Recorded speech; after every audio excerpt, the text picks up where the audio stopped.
The mathematics of combat are usually cold and predictable. In the frozen expanse of the Ardennes, on a gray afternoon in January 1945, those mathematics dictated a certain death. A single American soldier, diminutive and exhausted, stood alone against 90 enemy combatants. A machine pistol was pressed firmly into his stomach. His own men were disarmed and kneeling in the snow. By every metric of warfare, the engagement was over. The surrender was inevitable, but war is a human endeavor, governed not just by ballistics, but by the unpredictable fractures of the human psyche under stress. In that terminal moment, staring into the face of his executioner, First Sergeant Leonard Funk did not beg. He did not weep. He began to laugh. What followed was not merely an act of violence, but a shattering of reality, 60 seconds of chaos that would leave 21 men dead and overturn the logic of the battlefield. This is the story of that impossible minute and the quiet, unassuming man who survived it, the unlikely warrior. To understand the violence that erupted in a Belgian farmyard in 1945, one must first understand the quiet obscurity from which Leonard Alfred Funk Jr. emerged.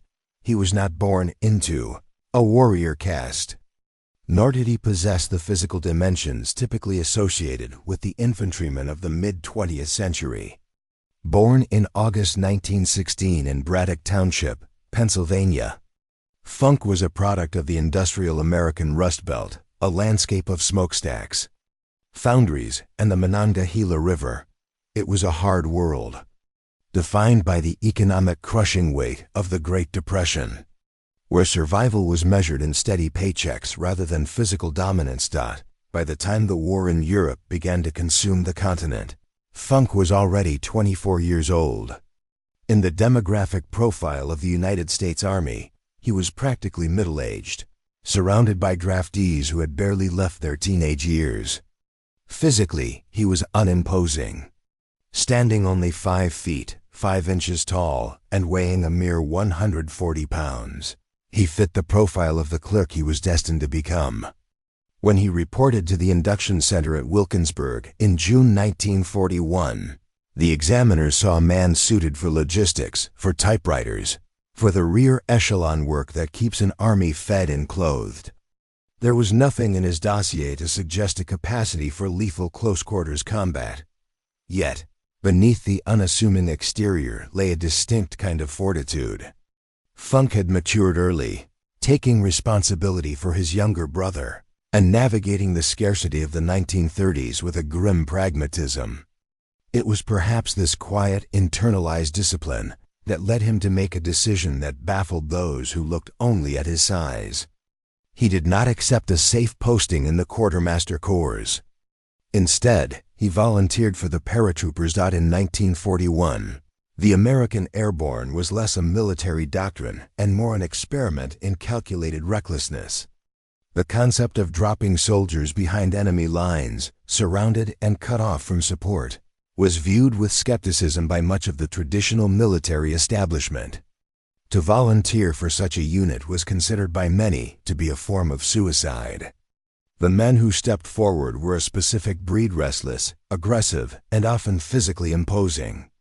They were the rogues of the army. Leonard Funk, the small, soft-spoken Pennsylvanian, seemed entirely out of place among them. The training regimen designed to forge these airborne units was intended to break the body and the spirit. It was a filter, ruthless and efficient, washing out nearly half of all candidates through exhaustion, injury, or refusal. For 5 weeks, men were subjected to a relentless cycle of running, climbing, and falling. For a man of Funk's stature, the physical demands were doubly taxing. The equipment he was required to carry often amounted to nearly half his own body weight. Yet, while larger, stronger men faltered and rang the bell to quit, Funk remained. He possessed a durability that was not based on muscle mass, but on a refusal to yield a psychological stamina that would define his entire military career. He earned his jump wings and was assigned to Company C of the 508th Parachute Infantry Regiment. As the unit shipped to England, to join the 82nd Airborne Division. The All-Americans, Funk found himself in a unique position. At 27, he was significantly older than the men in his squad. He was not just a soldier to them. He was a stabilizing anchor.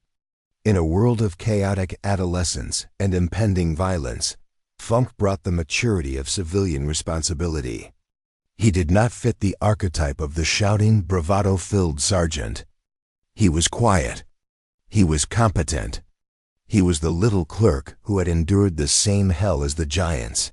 And as the invasion of Europe approached, his men began to realize that his size was irrelevant. The steel-town clerk was preparing to lead them into the fire.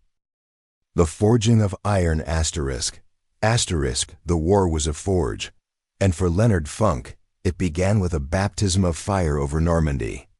On the pre-dawn hours of June 6, 1944, at 1:30 a.m., his C-47 Skytrain shuddered violently.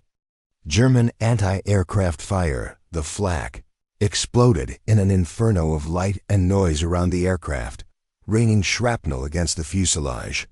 Funk stood in the stick, the tightly packed line of paratroopers awaiting their jump. Strapped to his body was the weight of his mission, 60 pounds of equipment, an M1A1 Thompson submachine gun, ammunition, grenades, rations, and a medical kit. The aircraft was already at an alarmingly low altitude, 400 feet, too low for a safe jump. The pilots could not gain altitude. The German gunners made it impossible. Tracers arced through the darkness like malevolent fireflies. Each ping of metal a grim reminder of their vulnerability. The airborne assault on D-Day. Meant to be a precise insertion to secure key objectives behind the beaches, dissolved into chaos almost immediately. German formations had been underestimated, and the formations of paratroopers were scattered across 50 miles of occupied French countryside. Men landed in flooded fields, drowning under the weight of their gear. Others descended directly into German encampments, dying before they could even cut themselves free of their parachutes. Funk jumped. The prop blast hit him with the force of a physical blow. Then, the parachute deployed, and the world became an eerie, unsettling silence, broken only by the wind. Below him, France. Enemy territory in every direction. He landed hard, his left ankle twisting violently on impact. The pain was immediate, a searing, intense agony that would plague him for the next 2 weeks. It was likely fractured, certainly badly sprained. Every step would be a trial. But in the unforgiving calculus of war, the capacity to walk and fight was all that mattered. He gathered his chute, buried it as protocol dictated, and began to move. He was 40 miles from his intended drop zone, a vast distance through darkness and a hostile landscape. Within hours, his small, isolated ordeal transformed into something larger. He began to find other scattered paratroopers men from different companies, different regiments, all lost, all disoriented, all looking for direction. By the time they converged, 18 men had coalesced around Funk, despite his injured ankle. He assumed leadership without question. For 10 days. Funk led this makeshift unit through German-held territory. They traveled by night, hid by day, and fought when encounters were unavoidable. He insisted on serving as the lead scout, deliberately placing himself in the most dangerous position, his injured ankle screaming with every movement, to protect his men. It was an extraordinary act of selflessness and tactical acumen. On June 17th, 10 days after he had jumped, his group finally linked up with Allied forces. Astonishingly, every single man in Funk's command had survived. Not one casualty. 10 days behind enemy lines, 40 miles through occupied France, and Leonard Funk had brought them all home. His actions earned him the Silver Star, the third highest combat decoration, a Bronze Star for meritorious service, and his first Purple Heart. It was an impressive commendation for any soldier, but for Leonard Funk, it was merely the beginning. The crucible of combat continued 6 months later. With Operation Market Garden in September 1944, this was the largest airborne assault in history.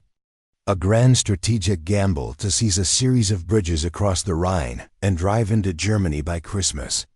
35,000 paratroopers, British, American, and Polish, dropped into the Netherlands. But like so many ambitious plans in war, Market Garden faltered. The British at Arnhem, the furthest bridge, found themselves surrounded by SS Panzer divisions that intelligence had missed.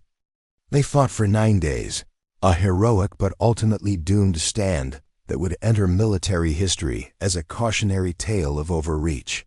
Funk's company, operating near Nijmegen, secured their objectives, capturing bridges that would allow ground forces to advance. The larger strategic picture of Market Garden was a disaster, but Funk's focus remained on his immediate mission: support the landings, secure drop zones, and engage the enemy. It was then that he noticed something critically wrong. 3 German 20mm flat vehicles, anti-aircraft guns, were firing relentlessly at the incoming Allied gliders. These gliders carried vital reinforcements, jeeps, artillery, and medical supplies. If those guns continued their barrage, hundreds of men would die before their feet even touched Dutch soil. The gun position was dug in on high ground near Vauxhall, defended by approximately 20 German soldiers. Standard military doctrine dictated a minimum 3-to-1 advantage for an assault on a prepared enemy position. Funk had 3 men. He was outnumbered 7-to-1. He attacked anyway. Leading from the front, Funk and his 3-man patrol stormed a German position. They eliminated the security detachment and neutralized all 3 weapons and their crews. 20 Germans, 3 Americans.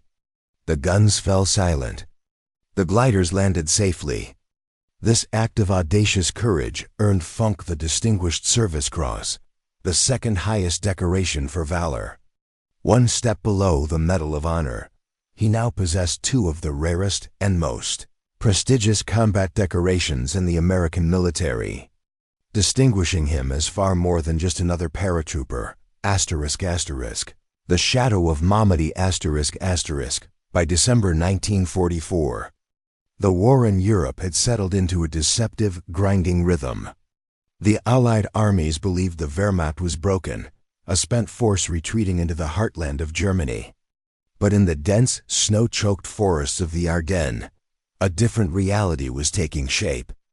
On December 16th, under the cloak of heavy fog that grounded Allied air power, Adolf Hitler launched his last desperate gamble.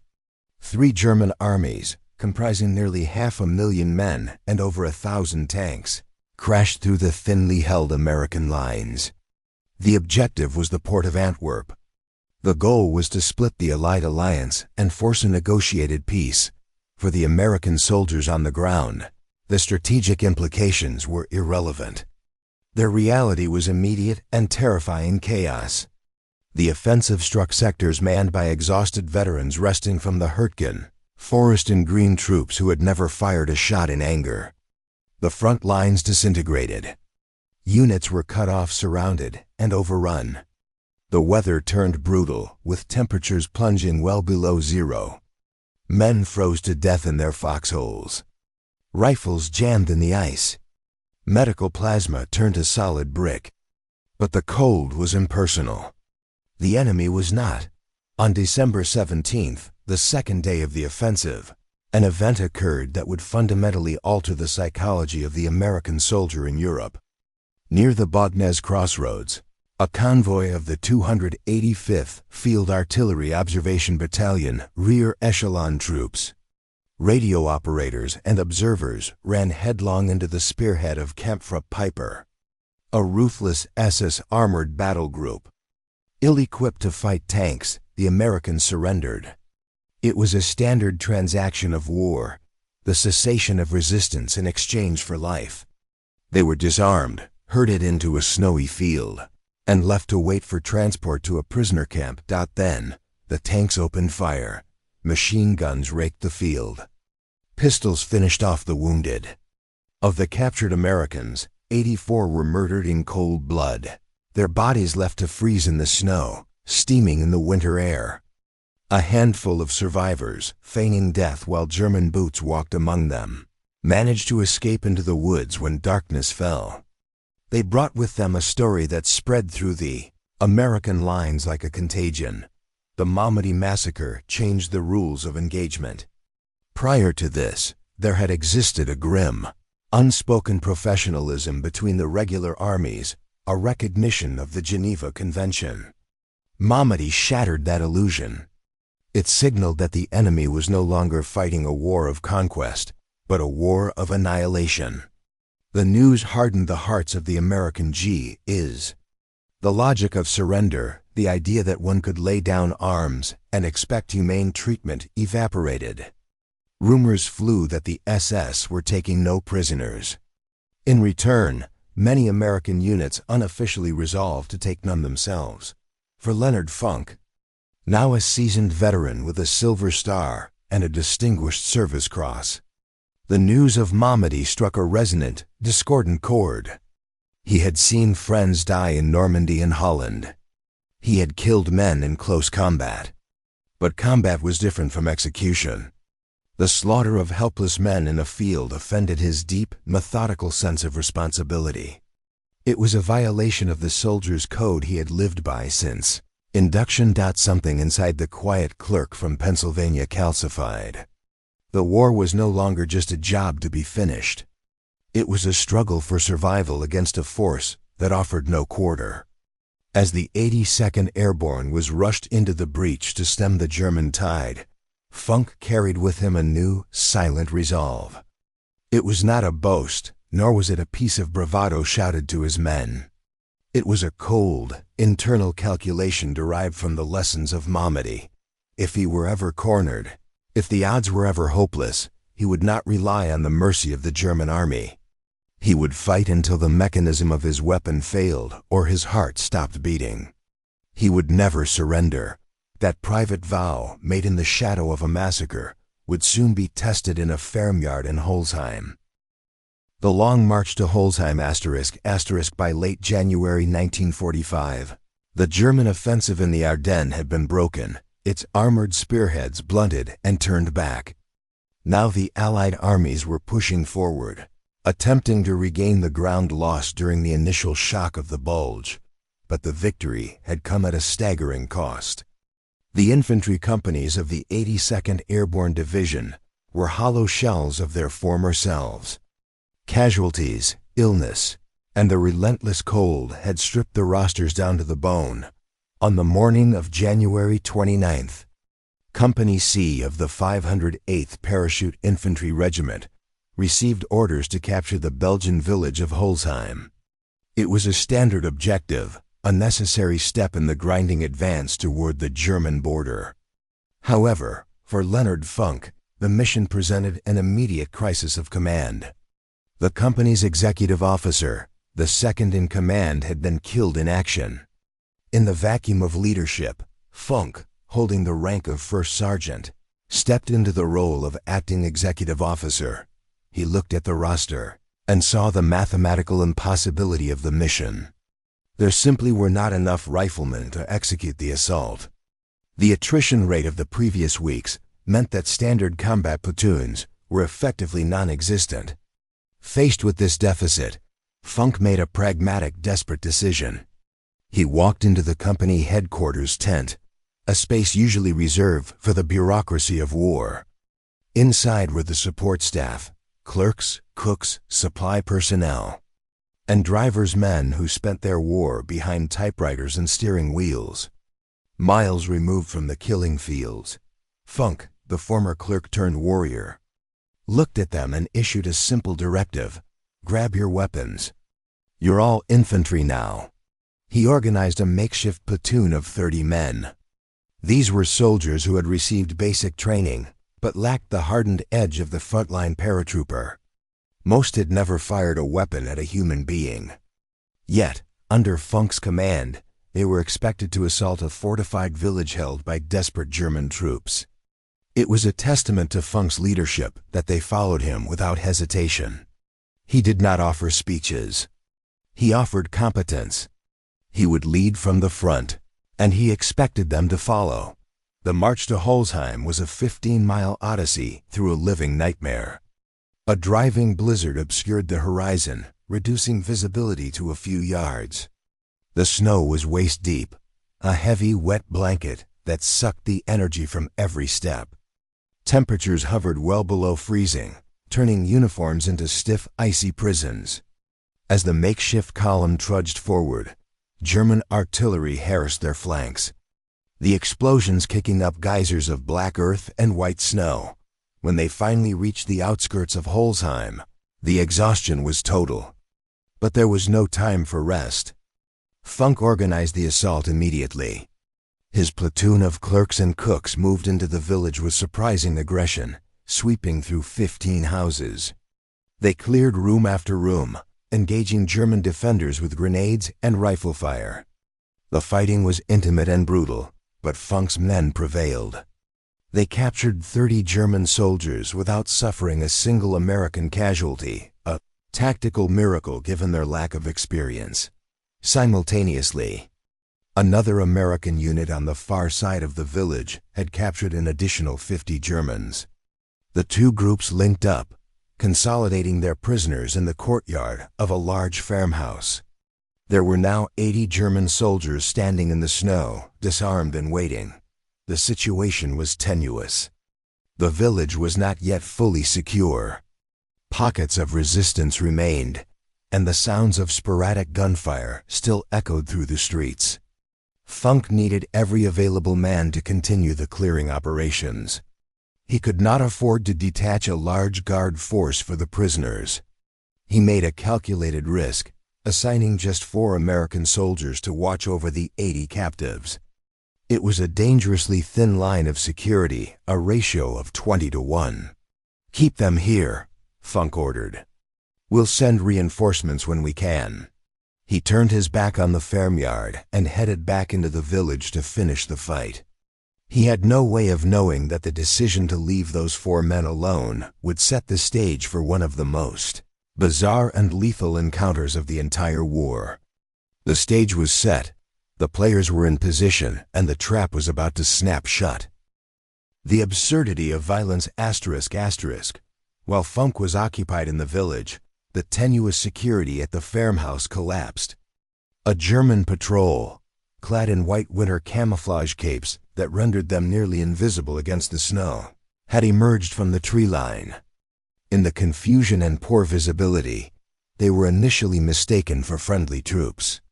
By the time the 4 American guards realized their error, the muzzles of German Mausers were already pressed against them. The dynamic of power inverted instantly. The guards were disarmed and forced to their knees. The 80 prisoners, moments ago defeated men, were now liberated. They scrambled to retrieve their weapons from the pile on the frozen ground. The patrol plus the prisoners brought the enemy strength to approximately 90 men. It was into this volatile tableau that Leonard Funk walked. He rounded the corner of the farmhouse expecting to see a secure holding area. Instead, he stepped into a scene of surreal disaster. His men were execution ready on the ground. 90 German soldiers were organizing a counterattack that would strike his depleted company from the rear. The German officer in charge, spotting the first sergeant's stripes on Funk's sleeve, recognized a high-value prisoner. He strode forward, shouting commands in German, and shoved the barrel of an MP-40 submachine gun deep into Funk's stomach. The demand was obvious: surrender or die. At this proximity, the ballistic reality is absolute. A burst from an MP-40 would cut a man in half. Logic, training, and the instinct for self-preservation all dictated that Funk should raise his hands. But Leonard Funk's mind was not operating on the logic of 1940s warfare. It was operating on the trauma of Malmedy. He knew that surrender was no guarantee of survival. He was cornered, outnumbered 90-1, with a weapon pressed into his gut. The situation was so hopeless, so mathematically impossible, that it crossed the threshold of terror into absurdity. Leonard Funk looked at the officer, looked at the 90 men, and he began to laugh. It started as a chuckle and grew into a loud, shaking laugh. He bent over, feigning a fit of hysterical amusement. The German officer froze. He had expected fear. He had expected begging. He did not know how to process a man laughing in the face of his own execution. The officer screamed louder, his face reddening with rage and confusion, shouting in a language Funk did not speak. Funk shouted back in English, "I don't know what you're talking about," and continued to laugh. It was a psychological short-circuit. For a handful of critical seconds, the German officer hesitated, paralyzed by the anomaly of the behavior. In that pause, Funk acted. Still laughing, he slowly reached over his shoulder, appearing to unsling his M1A1 Thompson submachine gun to surrender it. The German officer watched, relaxing slightly, interpreting the motion as compliance. It was the last mistake he would ever make. As the sling cleared his shoulder, Funk's demeanor shifted from hysteria to homicide in a fraction of a second. It was a movement drilled into him by thousands of hours of repetition muscle memory, faster than conscious thought. He swung the Thompson down, racked the bolt, and pulled the trigger in one fluid motion. The .45 caliber rounds, fired at a rate of 600 per minute, tore through the German officer. He was dead before he hit the snow. Funk did not hesitate. He pivoted, holding the trigger down, spraying an arc of lead into the dense cluster of German soldiers, who were still reacting to the sudden noise. The magazine emptied in seconds. This was the moment where he should have died. But Funk ejected the spent magazine and slammed a fresh one home with a speed that defied belief, screaming at his guards, "Pick up their weapons! Pick up their weapons!"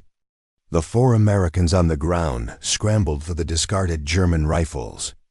Suddenly, the air was filled with a crossfire. The Germans, leaderless and panicked by the sudden eruption of violence from a man who had just been laughing, fell into chaos. The fight lasted less than 60 seconds. When the shooting stopped, the silence that rushed back into the farmyard was deafening. Smoke drifted lazily from the barrel of Funk's Thompson. Around him, the snow was stained dark. 21 German soldiers lay dead. 24 more were writhing with wounds. The remaining 45, terrified by the ferocity of the assault, had thrown down their weapons and raised their hands. The impossible had happened. The clerk from Pennsylvania had not only survived, he had annihilated the enemy. The burden of honors ***, the silence that follows a close-quarters firefight is unlike any other silence on earth. It is heavy, ringing with the ghost of percussion, and smells of cordite and hot brass. In the farmyard at Holzheim, Leonard Funk stood amidst the carnage he had wrought. The adrenaline that had fueled his movements began to recede, replaced by the crushing fatigue of the march and the bitter cold of the Ardennes. He looked at the bodies of the 21 men who had died in less than a minute. He looked at his 4 guards, shaking and pale, holding the German rifles that had saved their lives. Funk did not offer a speech about patriotism or duty. He did not strike a pose of triumph. He lowered his Thompson, looked at his men, and uttered a sentence that perfectly encapsulated the surreal nature of the event. "That was the stupidest thing I've ever seen." It was a moment of profound understatement. The sheer improbability of their survival defied analysis. But the war did not stop for introspection. Company C secured the village. The surviving prisoners were marched to the rear under significantly heavier guard, and the paperwork of conflict resumed. Funk reported the incident to his commanding officer simply as an engagement with enemy forces. To him, it was merely another day of doing what was necessary to stay alive. However, in an army of millions, stories of genuine anomaly travel fast. The account of the laughing sergeant who took on 90 men with a submachine gun rippled through the 508th Regiment, then the 82nd Division, and finally up the chain of command to Washington. The recommendation for the Medal of Honor was drafted. The facts were indisputable. verified by the 4 American witnesses and the dozens of German prisoners who had surrendered in the aftermath. The citation detailed the mechanics of the fight, the feigned surrender, the lightning speed of the attack, the overwhelming odds, but it could not capture the psychological dimension of that laughter. The war in Europe ended 4 months later. On September 5, 1945, Leonard Funk stood in the White House. He was 29 years old. A survivor of Normandy, Holland, and the Bulge. Around his neck, President Harry Truman placed the Medal of Honor. As he fastened the blue ribbon, Truman, the man who had authorized the use of the atomic bomb and presided over the end of the greatest conflict in human history, leaned in and spoke to the small, quiet paratrooper. "I would rather have this medal," Truman said, "than be President of the United States." It was a statement of immense weight, acknowledging that political power is distinct from the raw, physical courage required to face death alone. With this award, Funk's tally of decorations became historic. He held the Medal of Honor, the Distinguished Service Cross, the Silver Star, the Bronze Star, and 3 Purple Hearts. He was the most decorated paratrooper of World War II, yet the accolades created a strange duality. To the public and the press, Funk was a titan, a real-life action hero who had conquered the Wehrmacht single-handedly. But the man standing in the Rose Garden was still the clerk from Braddock Township. He understood something that the headlines did not. Medals are clean, symmetrical objects given in sanitized rooms. But the actions that earned them are messy, desperate, and terrifying. Funk accepted the honors with his characteristic quiet dignity, but he did not revel in them. He did not see himself as a legend. He saw himself as a man who had been backed into a corner and forced to make a terrible choice. The 21 dead German soldiers at Holzheim were not trophies to him. They were the grim cost of his own survival. The stupidest thing he had ever seen had made him a hero, but it had also etched a memory into his mind that no medal could obscure. He had stared into the abyss of total destruction, laughed at it, and walked away. Now his task was to figure out how to live in a world that wasn't trying to kill him. The silence of the Clerk ***, when the uniforms were folded away and the ticker tape was swept from the streets of New York, the United States underwent a profound contraction. The millions of men who had learned the trade of killing were expected to unlearn it, to return to the rhythms of peace as if the interruption had never occurred. For some, like Audie Murphy, the transition was public. They became movie stars, politicians, or symbols of national virility. They remained in the light. Leonard Funk chose the shadows. He returned to Pennsylvania, to the smoke and steel of the Monongahela Valley. He did not write a memoir. He did not embark on a lecture circuit to reenact the minute of violence at Holzheim for paying audiences. He did not run for office on the platform of his valor. Instead, he did something that perfectly closed the circle of his life. He went back to being a clerk. Funk took a job with the Veterans Administration. For the next 27 years, the man who had neutralized a German company with a submachine gun sat behind a desk in Pittsburgh. His daily battles were no longer fought against the SS, but against red tape, paperwork, and bureaucracy. There's a profound poetic symmetry in this choice. Funk spent the first half of his adulthood destroying the enemies of his country. He spent the second half fighting to ensure that the men who survived were given the care they were promised. He processed disability claims, helped veterans navigate the labyrinth of government benefits, and provided a quiet, steady presence for men broken by the same war he had survived, that it is likely that thousands of veterans walked past his desk or sat across from him, never realizing who he was. To them, he was just another government employee, a small, balding man in a suit and tie. He rarely, if ever, mentioned the Medal of Honor. The Distinguished Service Cross and the Silver Star stayed in their cases, hidden away in his home in McKeesport. When neighbors or colleagues pressed him about the war, about the stories they had read in the papers years ago. He would offer a shrug and a standard deflection. I just did what I had to do. This silence was not born of shame, but of a specific generational dignity.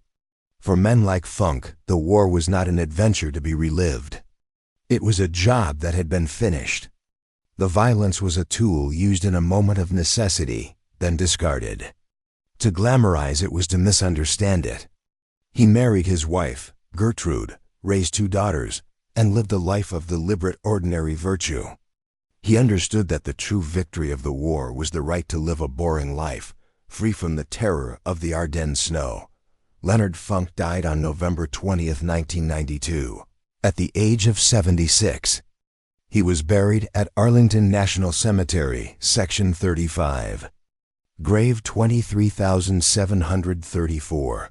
He rests among the thousands, a white stone in a sea of white stones. Indistinguishable from the privates and the generals who surround him, history remembers the loud. We remember the generals who gave the speeches and the soldiers who starred in the films. But the story of Leonard Funk serves as a necessary corrective to our understanding of heroism. It reminds us that courage does not always look like a recruitment poster. Sometimes it looks like a 5'5" clerk who is tired, cold, and terrified.